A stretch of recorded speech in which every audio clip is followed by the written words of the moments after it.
So now we come on the to part 2 on the second side. So you can see the tonsils on the left side are also tonsil is pretty large. I'll pull the tonsil out and I'll remove the tonsil.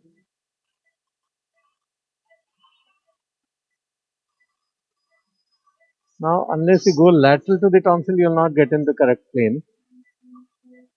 So you have to go lateral to the tonsil. So that's the plane of the tonsil. Now see how large is the tonsil. It's coming till here, right? So unless you pull the tonsil out completely, you will not see the.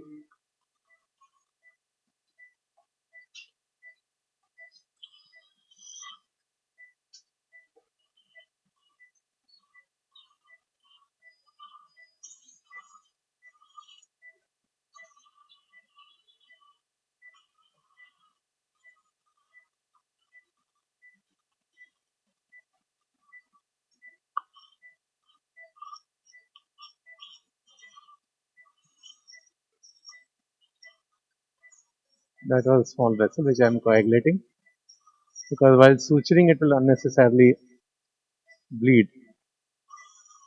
I am coagulating it now. I'll take the lux.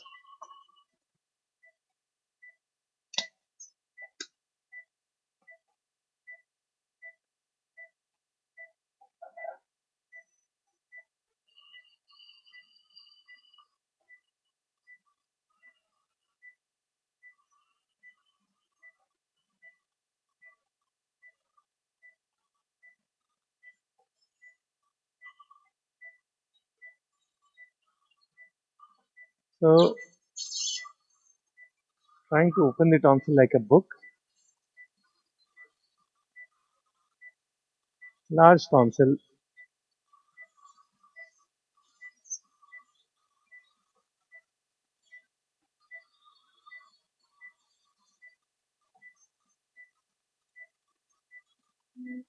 See how huge the tonsil is. All full of stones and inflammatory material.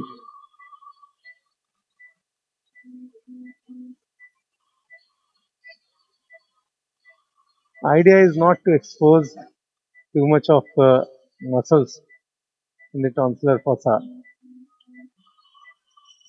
So always better to keep the wand directed towards the tonsils rather than the muscles. Small vessels you can coagulate.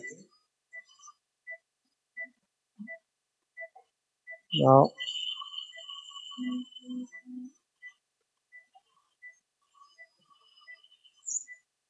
small cotyledons of tonsils going inside the fossa.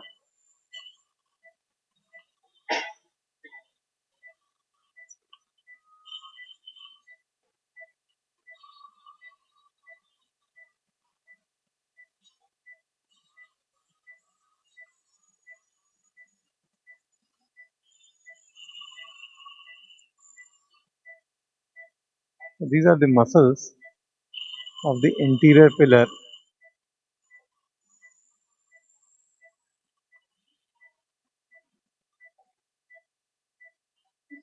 which I am dividing now.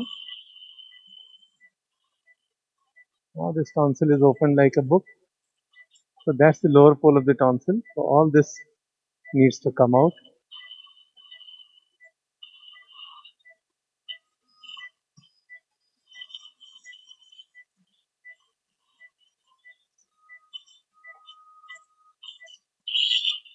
That's the vein which I am coagulating now. Okay. So still this is not the lower pole.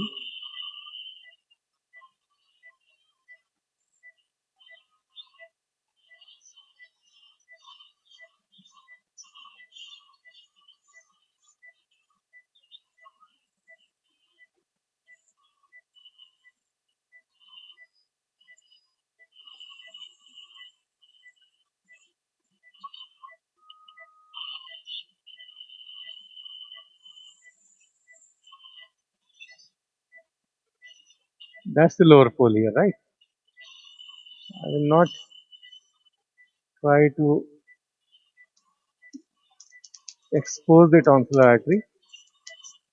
I will go intracapsular here at the lower pole.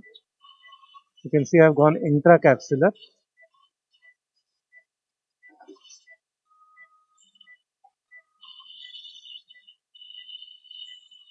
This is the area where I am expecting the tonsillar artery to come. So I am intracapsular here.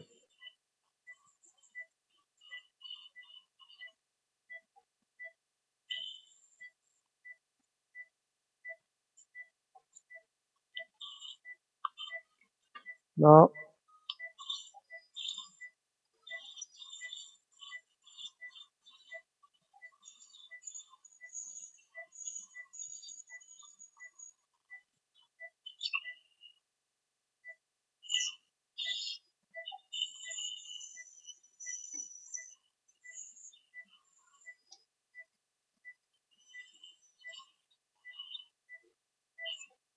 at the same time, I do not want to leave a lot of tonsil tissue behind, because then he will have tonsillar tag, which will irritate.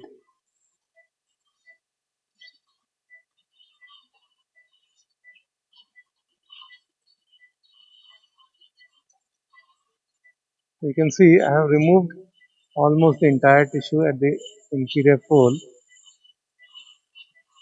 but the tonsillar artery has not yet come.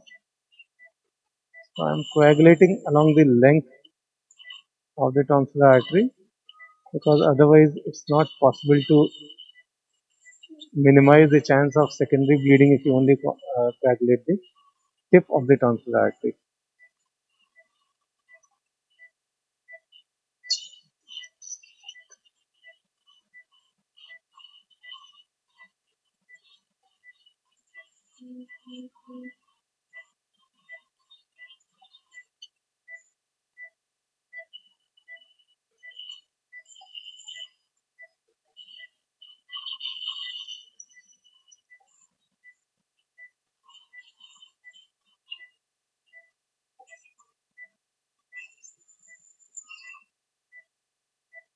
So this tonsil is almost out now. That was the lower pole.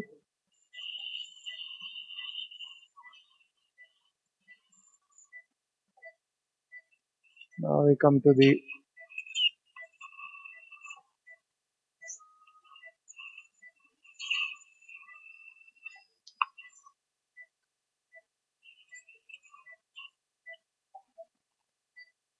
okay. Now we come to the division of the palatopharyngeus muscle. You can very well see the difference from the other side. See how this angle is 90 degree. This angle is almost 130 degree or so. So I will cut the palatopharyngeus muscle, the oblique fibers. So that's the lateral wall of the pharynx. This is the anterior wall of the pharynx. So I'll cut the anterior wall of the pharynx and turn it laterally.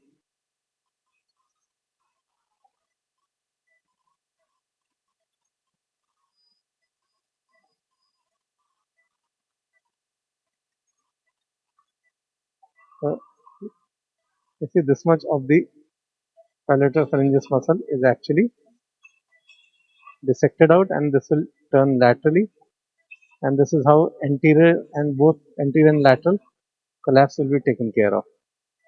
Now I'll take my barbed suture. I'll start from here, go here, then take sutures, come back like this. That will be the end of the surgery. But this part is very, very important. So now I take my barbed suture again.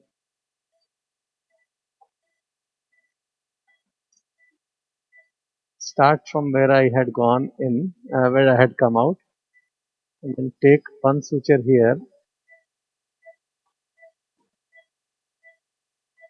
I'll go till the pterygomandibular raphe.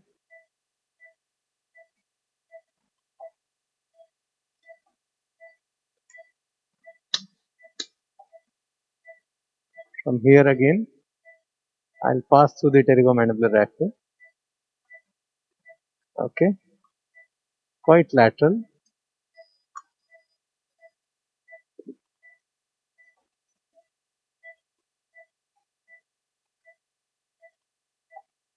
Then from there, once you pull this, you see it's from one pterygomandibular raphe to the other pterygomandibular raphe. Pterygomandibular raphe is anterior to the soft palate, so it will pull the soft palate anteriorly. Now I go for my lateral pull, which is this. So that's the lateral pull.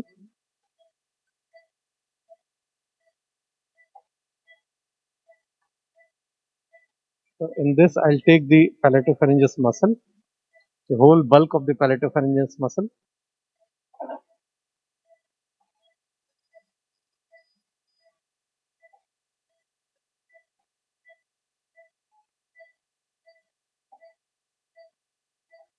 The moment you lock it, it will remain laterally. It will cover the raw area as well.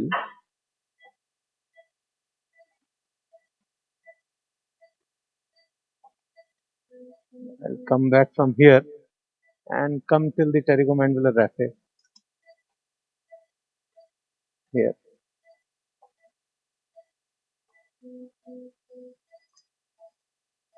Now you see this lateral pull remains like that, right? So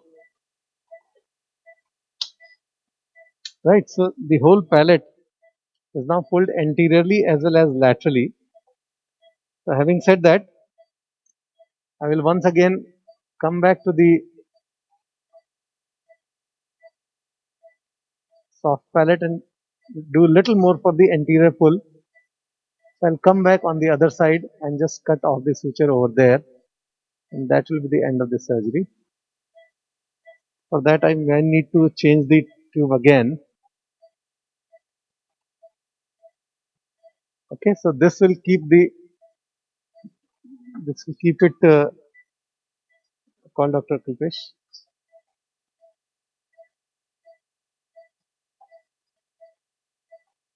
So I hope you understand. I'll just take it on this side to the other pterygomandibular raphe and cut it. So if I can do it without change of tube, just 1 second. So I'll take from here to the other pterygomandibular raphe and just cut it. The suture need not be tied anywhere. So if you give me a moment, I'll come for the final part. We'll change the side of the tube. Just give me a moment. I'll change the side of the tube so that I can show you the final part.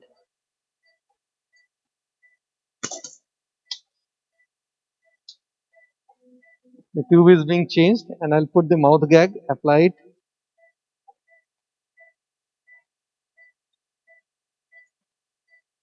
Just one moment.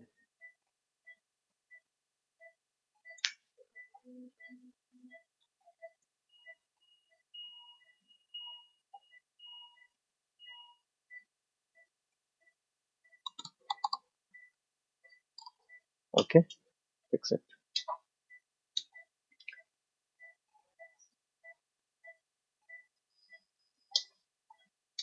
It's just taking a little time. Please hold on with me.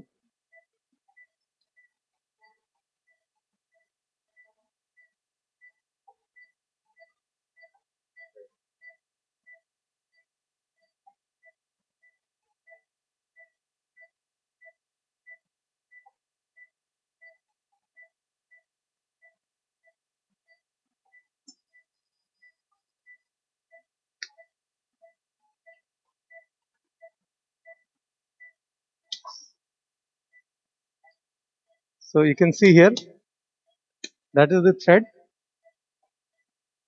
And now I'll just take it finally to the right pterygomandibular raphe.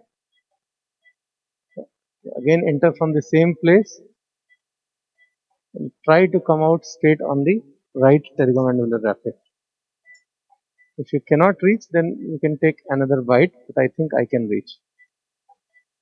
Okay, so this has come out at the right raphe. You do not need not go high till the pterygoid hamulus because that's not our.